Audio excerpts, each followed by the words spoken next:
Halo semua, perkenalkan nama saya Safa Adila Siartono dengan NIM 21811334167. Pada video pembelajaran kali ini, saya ingin menyampaikan mengenai analisis kepemimpinan Salman bin Abdul Aziz Al Saud. Video pembelajaran kali ini terdiri dari 8 pokok bahasan. Yang pertama, kualifikasi pemimpin, kedua, fungsi kepemimpinan, ketiga, teori kepemimpinan, keempat, pengaruh dalam kepemimpinan, kelima, kekuasaan menjalankan kepemimpinan, keenam, gaya kepemimpinan, ketujuh, kepengikutan, dan yang terakhir, pembuatan keputusan. Oke, kita langsung masuk ke pembahasan pertama, yaitu mengenai kualifikasi kepemimpinan.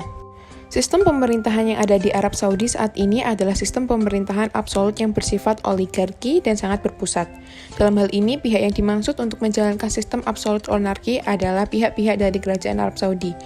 Menjadi seorang pemimpin yang sangat berpengaruh bagi kemajuan Arab Saudi selama menjalankan karir beliau menjadi seorang raja pada tahun 2015 hingga sekarang, banyak sekali hal yang telah dilakukan oleh Raja Salman untuk memfokuskan peningkatan ekonomi dibandingkan perubahan politik. Menjadi seorang pemimpin, Raja Salman memiliki beberapa kualifikasi kepemimpinan, di antaranya yaitu seperti: yang pertama, bersifat progresif dan praktis. Raja Salman pernah memimpin rapat kabinet selama beberapa bulan dan menangani hampir seluruh tanggung jawab agenda yang ada di luar negeri untuk kerajaan Arab Saudi. Yang kedua, memiliki komitmen organisasi yang tinggi. Dibuktikan dengan beliau yang selalu bersungguh-sungguh dalam berkontribusi demi kemajuan negara Arab Saudi. Bahkan Raja Salman sudah memiliki suatu hal yang besar untuk Arab Saudi, yaitu visi 2030. Yang ketiga, memiliki disiplin yang tinggi. Raja Salman memiliki salah satu kebijakan, yaitu kebijakan internal. Beliau pernah melakukan penangkapan sejumlah pangeran Arab Saudi yang terbukti melakukan korupsi dan juga mengeksekusi mati pangeran Turki yang terbukti telah melakukan pembunuhan. Dan yang terakhir yaitu fleksibel dalam memecahkan masalah. Dalam mengambil keputusan, Raja Salman tidak memperbolehkan siapapun untuk ikut campur. Hal tersebutlah yang membuat Raja Salman bisa fleksibel dalam memecahkan suatu masalah yang dihadapi Arab Saudi. Pembahasan selanjutnya mengenai fungsi kepemimpinan. Raja Salman memiliki 3 fungsi kepemimpinan, yaitu yang pertama fungsi infrastruktur. Hal ini dibuktikan dengan Raja Salman yang terkadang membuat beberapa keputusan penting sendiri tanpa adanya campur tangan para bawahannya. Dan keputusan ini bersifat mutlak, tidak boleh diganggu-gugat. Yang kedua yaitu fungsi konsultif. Fungsi ini dilakukan dengan komunikasi dengan para bawahannya. Raja Salman menerapkan fungsi kepemimpinan ini sebagai salah satu contohnya pelaksanaan kebijakan luar negeri. Fungsi yang ketiga yaitu fungsi pengendalian. Fungsi pengendalian mensyaratkan bahwa pemimpin yang efektif harus berusaha mengarahkan kegiatan para anggotanya dalam koordinasi yang efektif dan terarah untuk mencapai tujuan bersama. Ketiga fungsi kepemimpinan itu telah dilakukan dengan baik oleh Raja Salman hingga saat ini. Dengan menjalankan fungsi kepemimpinan yang dimiliki, diharapkan Raja Salman dapat terus mengembangkan Arab Saudi sebagai negara yang maju dan berkembang. Pembahasan yang selanjutnya mengenai teori kepemimpinan. Raja Salman termasuk ke dalam pemimpin yang memiliki teori. Pertama, teori pemimpin dibentuk. Sejak kecil, Raja Salman sudah disekolahkan di sekolah khusus pangeran-pangeran kerajaan. Di sana beliau belajar mengenai ilmu pengetahuan modern yang sangat berguna untuk membentuk jiwa kepemimpinannya. Dan hal tersebut yang membuat kepemimpinan Raja Salman lebih terorganisir karena adanya bekal pendidikan yang tinggi. Teori yang kedua yaitu teori sifat. Pada teori ini, para ahli menjelaskan bahwa setiap pemimpin pasti memiliki mental, fisik, dan kepribadian tertentu yang akan berbeda dengan pemimpin lainnya. Teori ketiga yaitu teori gaya dan perilaku. Dalam teori ini dijelaskan bahwa setiap pemimpin akan memiliki gaya dan perilaku yang membuat keberhasilan bagi tujuan mereka masing-masing. Raja Salman memiliki gaya kepemimpinan yang tegas dan juga disiplin. Hal tersebutlah yang membantu Raja Salman membawa Arab Saudi pada kemajuan. Dan teori yang keempat yaitu teori orang hebat. Seorang pemimpin yang hebat adalah mereka yang terlahir dengan jiwa kepemimpinan. Walau jiwa kepemimpinan Raja Salman juga dibentuk melalui pelatihan akademik, tapi yang pasti Raja Salman sudah memiliki jiwa kepemimpinan sejak lahir. Terbukti bahwa sebelum menjabat sebagai seorang Raja Arab Saudi, beliau sudah banyak dipilih untuk menjadi seorang pemimpin. Beliau sudah menjadi pemimpin selama 5 kali sebelum akhirnya menjabat sebagai seorang raja hingga saat ini. Pembahasan yang selanjutnya mengenai pengaruh dalam kepemimpinan. Yang pertama, berpendidikan. Raja Salman berpendidikan di sekolah pangeran atau sekolah khusus keluarga kerajaan. Selama bersekolah, Raja Salman mempelajari banyak hal seperti ilmu agama dan ilmu pengetahuan modern. Yang kedua, keberanian dan tekad. Sebagai seorang pemimpin Arab Saudi, Raja Salman memiliki sifat yang tegas dan bijaksana dalam melakukan kepemimpinannya. Raja Salman menghadapi berbagai ancaman rintangan dalam upaya untuk perkembangan dan pertumbuhan di Riyadh. Dan juga atas keberaniannya itu, Raja Salman berhasil menjadi pemimpin militer terbesar dalam sejarah Arab. Yang ketiga, kebijaksanaan. Dengan adanya kebijaksanaan itu juga membuat banyak hal baik untuk Arab Saudi. Arab Saudi mengalami perkembangan di beberapa bidang selama kepemimpinan Raja Salman, antara lain seperti bidang sosial, politik, bidang kebudayaan, kesehatan, pendidikan, pariwisata, keamanan, dan bidang ekonomi. Pembahasan yang selanjutnya mengenai kekuasaan menjalankan kepemimpinan. Raja Salman akan melakukan pendekatan diplomatis terhadap para anggota kerajaan lainnya demi membentuk kekuasaan dalam menjalankan kepemimpinan.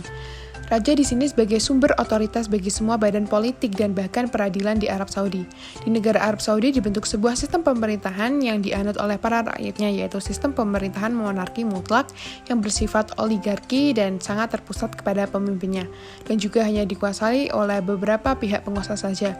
Yaitu berarti Raja Salman memiliki kekuasaan penuh dalam mengatur semua urusan negara dan para pengikutnya juga harus mengikuti perintah yang dibuat oleh Raja. Oke, dan pembahasan selanjutnya mengenai gaya kepemimpinan Raja Salman. Raja Salman sejak kecil telah dilatih untuk bisa menjadi raja bersama saudara-saudara lainnya.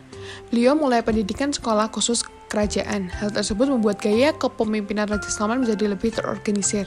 Itulah mengapa gaya kepemimpinan yang dimiliki oleh Raja Salman berbeda dengan gaya kepemimpinan raja-raja sebelumnya. Raja Salman memiliki gaya kepemimpinan yang otoriter. Gaya kepemimpinan ini memiliki karakteristik bahwa beberapa keputusan besar kekuasaannya mutlak berada pada di pemimpinnya dan bawahannya tidak diizinkan untuk memberikan saran, ide maupun bantuan pertimbangan dalam mengambil keputusan. Gaya kepemimpinan ini membuat tidak ada satu pun yang mampu untuk menghalangi keputusan yang diambil oleh Raja Salman. Dalam memutuskan suatu tujuan merupakan hal yang tidak boleh ditawar, dan semua langkah yang diambil oleh Raja Salman merupakan harga mati. Tetapi gaya kepemimpinan ini membuat Raja Salman dianggap sebagai seseorang pemimpin yang dingin dan sedikit kejam, karena beliau hanya memikirkan tujuan tercapainya, tujuan yang diinginkan tanpa memperbolehkan rakyatnya untuk ikut berpendapat dan tidak memperbolehkan orang lain untuk ikut campur dalam masalah pengambilan keputusan yang akan terjadi. Oke, pembahasan selanjutnya mengenai kepengikutan. Dalam menjalankan tugasnya, Raja Salman dibantu oleh para menteri-menteri dan juga mahkota kerajaan. Sistem kepengikutan yang ada di Arab Saudi dan yang telah ditetapkan oleh Raja Salman selama 7 tahun terakhir ini adalah sistem kepemimpinan otoriter. Dalam menjalankan gaya kepemimpinan itu, Raja Salman berhasil membuat para pengikutnya untuk mau mengikuti perintah yang ditetapkan oleh Raja. Dan hal inilah yang membuat Raja juga disebut-sebut sebagai pemimpin yang tegas dan kejam. Mengapa begitu? Karena sebagian besar keputusan yang dibuat oleh Raja Salman bersifat mutlak.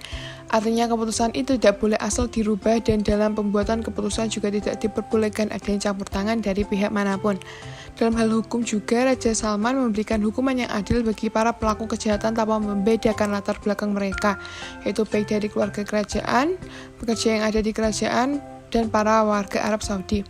Oleh karena hal itu, para pengikutnya memilih untuk berusaha mematuhi perintah Raja Salman, karena mereka juga berpikiran bahwa semua keputusan yang telah dibuat oleh sang raja merupakan suatu hal yang sudah paling benar dan suatu hal yang paling tepat untuk kebaikan serta kemajuan negara. Dan hal itu sudah dibuktikan bahwa negara Arab Saudi sekarang mulai mengalami kemajuan. Dan pokok pembahasan yang terakhir mengenai pembuatan keputusan. Dalam pembuatan keputusan, Raja Salman menggunakan gaya kepemimpinan otoriter, di mana pengambilan keputusan dan kebijakan akan ditetapkan sendiri oleh pemimpin, sedangkan para bawahan tidak boleh ikut andil dalam proses pengambilan atau pertimbangan dalam membuat keputusan ini. Dan itu juga salah satu contoh hasil dari pembuatan keputusan besar oleh Raja Salman yang membuat perkembangan di Arab Saudi adalah keputusan reformasi ekonomi yang dilakukan oleh Raja Salman terhadap perekonomian di Arab Saudi. Dan hal tersebut sangat berdampak bagi kemajuan ekonomi negara karena kebijakan keputusan yang diambil oleh Raja Salman dianggap mengubah struktur serta peraturan di Arab Saudi. Oke, mungkin itu saja yang dapat saya sampaikan mengenai analisis kepemimpinan Raja Salman dalam video kali ini. Sekian dari saya, terima kasih.